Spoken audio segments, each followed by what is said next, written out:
এদিকে রবীন্দ্রনাথ ঠাকুরের জন্মজয়ন্তী উপলক্ষে কুষ্টিয়ার শিলাইদহ কুঠি বাড়িতে আয়োজন করা হয়েছে 3 দিনের অনুষ্ঠানমালা। এই বিষয়ে বিস্তারিত জানাতে যুক্ত হচ্ছেন সহকর্মী মাহতাব উদ্দিন লালন। লালন, শিলাইদহ কুঠি বাড়ি প্রাঙ্গণে কি কি আয়োজন রয়েছে আর প্রস্তুতি এই মুহূর্তে কেমন দেখছেন জানাবেন।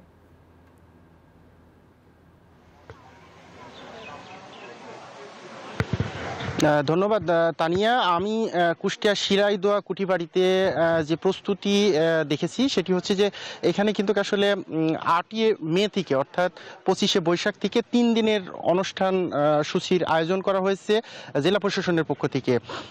আমি জেলা প্রশাসকের সাথে কথা বলেছি, তারা যেটি বলছেন যে এই 3 দিনের অনুষ্ঠানে প্রথম দিন অর্থাৎ 25শে বৈশাখ 8 মে আনুষ্ঠানিক উদ্বোধন।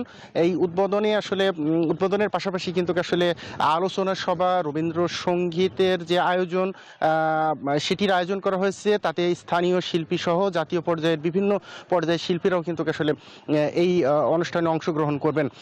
জেলা প্রশাসক বলছেন যে যদিও আসলে বান্ডেল থাকলে প্রতি সেনমানিতে টাকা বাঁচবে। বিকাশ সেনমানি বান্ডেল কিনে জিতুন প্রতি লেনদেনে। 3 দিনের অনুষ্ঠান, প্রথম দিনের এই আনুষ্ঠানিকতার পাশাপাশি দ্বিতীয় এবং তৃতীয় দিন যে আয়োজন রয়েছে সেখানেও আলোচনা সভা সহ সাংস্কৃতিক অনুষ্ঠানের আয়োজন করা হয়েছে। আর এই রবীন্দ্র কুঠিবাড়িতে যারা দর্শনার্থী হয়ে আসবেন বা অতিথি হয়ে আসবেন তাদের নির্বিঘ্নে চলাফেরা বা যাতায়াতের জন্য কিন্তু আসলে প্রশাসনের পক্ষ থেকে, বিশেষ করে জেলা প্রশাসনের পক্ষ থেকে সব ধরনের প্রস্তুতি কিন্তু ইতিমধ্যে নেওয়া হয়েছে। আমরা দেখেছি যে ট্যুরিস্ট পুলিশের পাশাপাশি জেলা পুলিশের আসলে অতিরিক্ত পুলিশ সদস্যরাও কিন্তু আসলে কুঠিবাড়িতে ইতিমধ্যে তারা তাদের প্রস্তুতি গ্রহণ করেছেন এবং যারা কুঠিবাড়িতে আসছেন তাদের আসলে নিরাপত্তা সহ সার্বিক দেখভালের দায়িত্ব কিন্তু তারা পালন করছেন।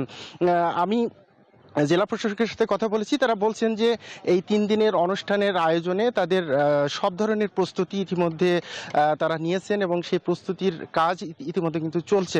এখানে মঞ্চ থেকে শুরু করে এই অনুষ্ঠানটি নির্বিঘ্নে আসলে সম্পূর্ণ করার জন্য যা যা প্রস্তুতি আসলে প্রয়োজন সব ধরনের প্রস্তুতি কিন্তু ইতিমধ্যে জেলা প্রশাসনের পক্ষ থেকে নেওয়া হয়েছে এবং এই অনুষ্ঠানটি যাতে নির্বিঘ্নে হয় সে ব্যাপারে তারা আসলে দেখভালের দায়িত্ব পালন করছেন। তো তা নিয়ে এই ছিল আসলে রবীন্দ্র কুঠিবাড়ি শিলাইদহ থেকে আমার কাছ থেকে সর্বশেষ।